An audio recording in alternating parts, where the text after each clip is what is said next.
Welcome back to Chasing News. I'm Bill Spadia. We got a lot more show for you tonight. In a little bit, we're going to get to Hurricane Irma and how it's going to impact our area. But first, let's talk transportation, specifically NJ Transit, a new lawsuit, and the new Port Authority bus terminal. How is it going to impact your commute? Can any of this even get done? I want to start with Rohan Mohanty, who has all the details. Rohan, what do you got? We have a couple of interesting stories. First, New Jersey Transit has filed a lawsuit against one of their former employees. Todd Beretta, a former compliance officer, was fired last month from his $175,000 a year job. New Jersey Transit has stated that he was fired for misusing a company car and failing at his duties. Beretta says that he was fired by New Jersey Transit for raising safety concerns to them, which was part of his job. Now, last month, after being fired, Beretta sat in the front of a joint legislative committee and held no punches, calling New Jersey Transit, and I quote, dysfunctional, and referring to the agency as a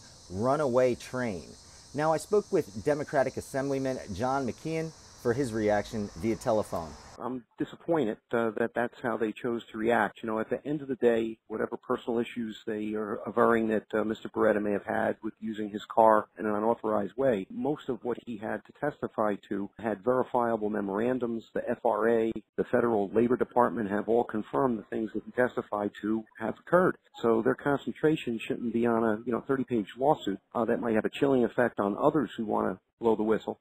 But should be on making systemic changes. Now, moving on to the Port Authority bus terminal, there's been plenty of ideas on how to fix the deteriorating terminal. The Regional Plan Association produced a proposal. Now, the plan boils down to a few major parts. One, RPA's plan is to renovate the current 66-year-old terminal. Two, a satellite station would be built about a mile away at the Javits Center at Hudson Yards to battle redirection and overflow during its renovation. Number three, the need for an arc tunnel into Manhattan, a project that Governor Chris Christie never liked and never went through with. This is Rohan Mohanty for Chasing News. Thank you, Rohan. Appreciate that. All right, I want to bring in an expert to talk to us about this before I bring our panel in. His name is Chris Jones, and he is with the Regional Plan Association. Chris, welcome to Chasing News. Thanks for joining me tonight. Thank you. Glad to be here. What does this really mean to commuters? Wouldn't it make a lot more sense to extend the 7 train and have the bus terminal in New Jersey? Our concept for the bus terminal is to give people more choices. Right now, you have one aging facility at 42nd Street. We would renovate that and build a second bus terminal in the basement of the Javits Convention Center. That would give people 2 ways to get into Manhattan. You'd be able to shift a lot of the Greyhound and inner city buses to the new facility in the Javits and have more room for buses to come in. Even with all that, those buses, they're not late because of the quality of the facility. They're late because they back up at the tunnels. They back up at the current tunnel. So if you're going to have trains running through the new tunnel, why wouldn't you just have a 1-seat commute and stop those buses before it locks everybody up? One, a lot of the backups at the bus terminal are because of the problems of getting into the facility with the limited number of gates they have. But this issue of getting more people off the Lincoln Tunnel is by providing more train service into Penn Station. That's what our plan would do. All right. Thank you, Chris. Appreciate your expertise on this. Thanks for joining me. All right, let me bring back in our expert A-plus panel. Joyce Waterman, Jersey City Member of Council. Good to have you. Thanks for sticking with us. Thanks. And Wayne Smith, always good to see you, former mayor and head of Wayne Smith Associates. Joyce, let me start with you.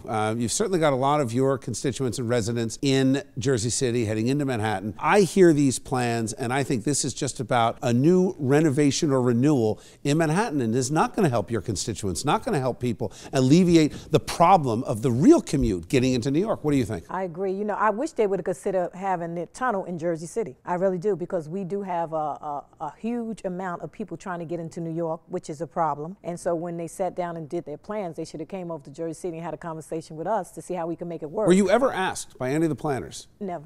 No one has came over to us. Isn't that amazing, Wayne? I mean, you were a mayor. I mean, as a local leader, how do you get skipped over in these conversations? Well, let me just say this. I catch the 107 bus from Irvington. They have an express bus that gets you into Midtown Manhattan in half an hour. Off-peak. Off-peak. Yeah, off-peak. Right. However, if you ever rode into that bus terminal, you'll see a line of buses because the lanes are too small. They can't enter and exit quickly. So that, regardless of, I want to see the ARC Tunnel built. I think it's a great thing for New Jersey and New York. But that bus terminal needs to be fixed regardless. I'd like to see a Jersey politician stand up and say, you know what, let's put it in Jersey. There's a better way, and I think it can be done a lot faster than what they're doing. But listen, I got to leave it there. Joyce, thank you for joining us. Appreciate you being here. Wade, always good to see you. Thanks. All right, let's check in with Dan Zarrow with what's happening with today's weather.